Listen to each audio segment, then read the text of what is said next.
شب نور شب برات کے نام سے معروف اور مشہور ہے۔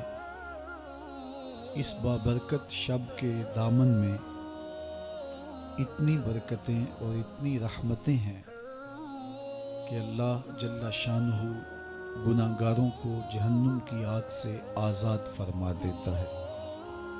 ام المومنین سیدہ طیبہ طاہرہ سیدہ عائشہ صدیقہ رضی اللہ تعالی عنہا فرماتی ہیں، ایک دن میں دیکھا کہ حضور میرے حجرہ میں نہیں ہیں، تو میں حضور کو تلاش کرنے نکلی۔ جنت البقیع میں آسمان کی طرف سر اٹھائے حضور اللہ سے التجائیں کر رہے تھے۔ مجھے دیکھا تو ارشاد فرمایا، عائشہ کیا تم نے یہ سمجھا کہ اللہ کا رسول تم سے زیادتی کرے گا؟ فرماتی ہیں میں نے عرض کی، یا رسول اللہ صلی اللہ علیہ وسلم، میں یہ سمجھا شاید آپ کسی زوجہ محترمہ کے حجرہ میں تشریف لے گئے ہیں۔ فرمایا آج لیلۃ النصف من شعبان، شعبان کی 15ویں رات ہے، درمیانی شب ہے۔ اس رات کو اللہ تعالی جل شانہ آسمان دنیا پہ نزول اجلال فرماتا ہے اور قبیلہ بنو کلب کی بکریوں کے بالوں سے زیادہ لوگوں کو جہنم کی آگ سے آزاد کر دیتا ہے۔ قبیلہ بنو کلب عرب کا بہت بڑا قبیلہ تھا جو بھیڑ بکریاں پالتے تھے اور لاکھوں کی تعداد میں ان کی بکریوں اور بھیڑوں کے ریوڑ تھے۔ تو اس قبیلے کی بکریوں کے بالوں سے بھی زیادہ گناہ گاروں کو جہنم کی آگ سے آزاد کر دیا جاتا ہے۔ تو یہ وہ بابرکت شب رحمت ہے، شب نور ہے، جس کے دامن میں اتنی برکتیں ہیں کہ کوئی محروم نہیں رہتا۔ صرف وہ بد نصیب لوگ جو شرک میں مبتلا ہیں، جو سخت کینہ پرور ہیں، جو قطع رحمی کرتے ہیں، قاتل ہیں، عادی شرابی یا بدکار ہیں، انہیں اس مبارک رات میں محروم رکھا جاتا ہے، ورنہ اللہ کی رحمتوں کا عموم اس بابرکت راتوں میں اس قدر ہوتا ہے کہ کوئی گناہ گار جو اس کے حضور ہاتھ دعا کے لیے اٹھاتا ہے اور اپنا دامن پھیلا کے اس کی رحمتیں مانگتا ہے، اسے محروم نہیں رکھا جاتا، بلکہ اللہ سب گناہ گاروں کو جہنم کی آگ سے آزاد کر دیتا ہے۔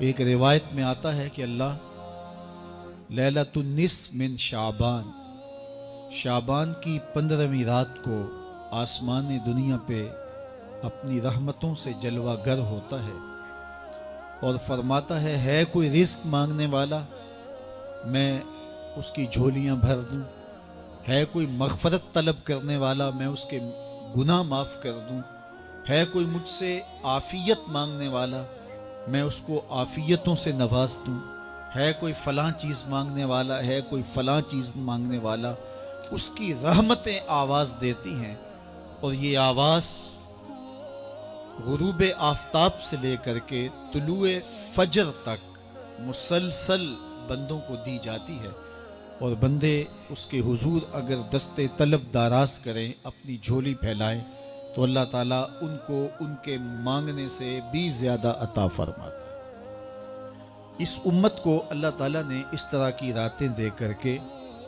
مغفرت، بخشش، غفران اور رحمتوں کی فراوانی نصیب کی ہے۔ میرے حضور نے ارشاد فرمایا، ایک شخص صبح سے لے کے ظہر تک مزدوری کرتا ہے، اس کو ایک قیراط ملتا ہے۔ ایک ظہر سے لے کر عصر تک مزدوری کرتا ہے، اس کا وقت تھوڑا ہے لیکن اس کو بھی ایک قیراط ملتا ہے۔ اور تیسرا شخص عصر سے لے کر مغرب تک مزدوری کرتا ہے، اس کو 2 قیراط ملتے ہیں، جبکہ اس کا وقت دونوں سے کم ہے۔ فرمایا پہلی مثال یہود کی ہے، دوسری مثال نصارہ کی ہے، اور تیسری مثال میری امت کی ہے کہ اس کو تھوڑے عمل پر زیادہ ثواب دیا جاتا ہے۔ تو یہود اور نصارہ نے اس پہ برا منایا تو حضور علیہ السلام نے فرمایا کہ اللہ نے ان کے اجر میں تو کمی نہیں کی، لیکن مسلمانوں کو زیادہ اجر دے دیا، تو یہ اس کی کرم نوازی ہے۔ تو یہ تھوڑے وقت کی عبادتیں اور چند راتوں کی بیداری اور مخصوص اوقات میں اللہ کے حضور عبادت و ریاضت ایک گناہگار کو کہاں سے کہاں تک پہنچا دیتی ہے، اس کے گناہوں کی معافی کا ذریعہ بھی بنتی ہے اور درجات کی بلندی کا سبب بھی۔ دیکھیے لیلۃ القدر ایک رات 1000 مہینے کی عبادتوں سے بہتر قرار پاتی ہے۔ اسی طرح دیگر مواقع ہیں کہ اللہ تعالیٰ اس امت کے لیے رکھے ہیں، رحمت رب بہانہ می طلب، اور یوں بھی پڑھا گیا رحمت رب بہانہ می طلب۔ اس کی رحمتیں قیمت نہیں مانگتی اور اس کی رحمتیں بہانہ تلاش کرتی ہیں، تو وہ اپنے بندوں کو بخشنے پہ آمادہ ہے اگر وہ اپنا دامن طلب پھیلائیں۔ قرآن مجید میں ایک مقام دیکھیے کتنا دل آویز ہے، فرمایا ما یفعل اللہ بعذابکم، اللہ تمہیں عذاب دے کے کیا کرے گا؟ اس کی یہ چاہت نہیں ہے کہ تمہیں عذاب میں مبتلا کرے، اس کی چاہت یہ ہے کہ تم اس کی چوکھٹ پہ آؤ، جھولی پھیلاؤ، اس سے خیرات و رحمت مانگو، اور وہ تمہارے ماضی کے سارے گناہ معاف کر کے، ساری غلطیاں معاف کر کے تمہیں اپنی رحمتوں سے مالا مال فرما دے۔ تو وہ بندوں کو بخشنے پہ، بندوں کی مغفرت کرنے پہ آمادہ ہے اور اس کی رحمتیں بہانے تلاش کرتی ہیں۔ اللہ اکبر۔